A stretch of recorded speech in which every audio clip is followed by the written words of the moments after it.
Student multi cellular organisation में अब हम डिस्कस करेंगे एक एग्जांपल फ्रॉग की। देखिए आपकी बुक में जो एनिमल में एग्जांपल दी गई है फ्रॉग की दी गई है। फ्रॉग जो है जिसको हम लोकली मेंढक कहते हैं, फ्रॉग का बायोलॉजिकल नेम है राना टिगरीना। ये बायोलॉजिकल नेम है राना टिगरीना, इसको बायो साइंटिफिक नेम कहा जाता है। राना इसकी जीनस है, टिगरीना इसकी स्पीशी है। इसको साइंटिफिक नेम भी इसका कहते हैं।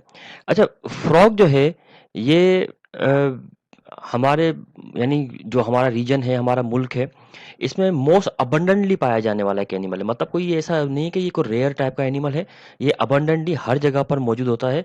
लेकिन फ्रॉग एक ऐसा एनिमल है जिसकी जो पॉपुलेशन है वो राउंड अबाउट वाटर ही पाई जाती है। मतलब ये इसके इर्द गिर्द पानी कहीं ना कहीं लाजमी तौर पे मौजूद होता ही है, क्योंकि पानी से दूर ये सर्वाइव नहीं कर सकता, नहीं पाएगा। ये एम्फीबियन होता है जिसकी जो डुअल नेचर होती है, मतलब कि पानी और खुश्की दोनों पे रह सकने वाला एनिमल है। लेकिन इसके ज़्यादातर वाइटल एक्टिविटी सारी जो है ना वो वाटर के अंदर ही परफॉर्म करता है। ये भी एक मल्टी सेलुलर और एनिमल की एक बड़ी यानी अच्छी एग्जाम्पल हो सकती है। और ये पानी और खुश्की दोनों पे रहने वाला एनिमल है।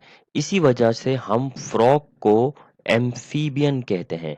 एम्फीबियन कहा जाता है। अच्छा, एम्फीबियन का मतलब होता है डुअल नेचर, मतलब जो पानी और खुश्की दोनों पे रह सके। जहां कहीं पर भी एम्फी की टर्म इस्तेमाल हो, एम्फी, एम्फो, इसका मतलब होता है डुअल, डबल, यानी दो, दोहरी जिसकी खासियत होती जाती है। अच्छा, इसकी जो बॉडी होती है फ्रॉग की, अगर आप देखें तो इसकी बॉडी में सिर्फ हेड होता है। मतलब ये वाला जो इसका हिस्सा है ना, ये वाला, ये इसका सिर्फ हेड है। और जबकि इसकी बॉडी में सिर्फ ट्रंक होता है, बाकी रिमेनिंग इसका ट्रंक है। लेकिन इसके हेड और ट्रंक यानी धड़ के बीच में कोई नेक नहीं होती। जिस तरह हमारे अंदर हेड है, नीचे ऊपर सर है, नीचे धड़ है, बीच में इसके गर्दन मौजूद है, इसके अंदर कोई नेक नहीं होती।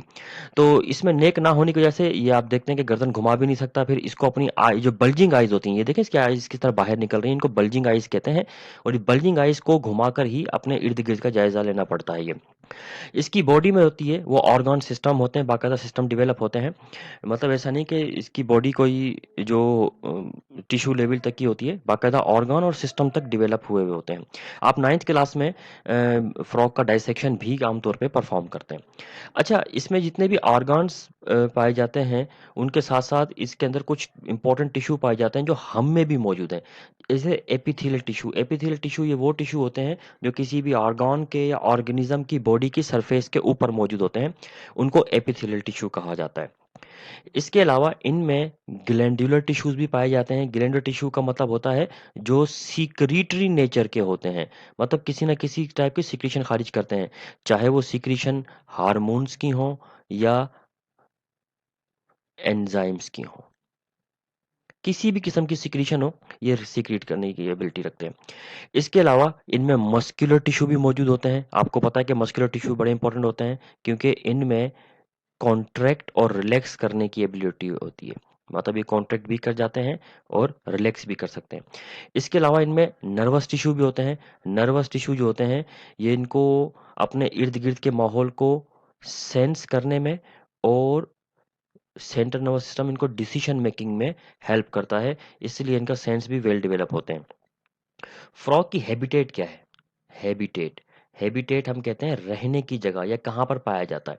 यह आमतौर पर आपको डिचेज में, पूल्स में, पॉन्ड्स में, यानी स्टेगनेंट वाटर में पाया जाता है। स्टेगनेंट वाटर का मतलब होता है खड़ा हुआ पानी हो।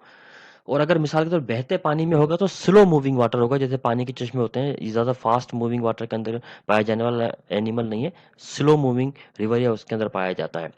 और अगर इसकी फीडिंग देखें तो ये फीडिंग हैबिट में ये स्मॉल इंसेक्ट्स को खाता है।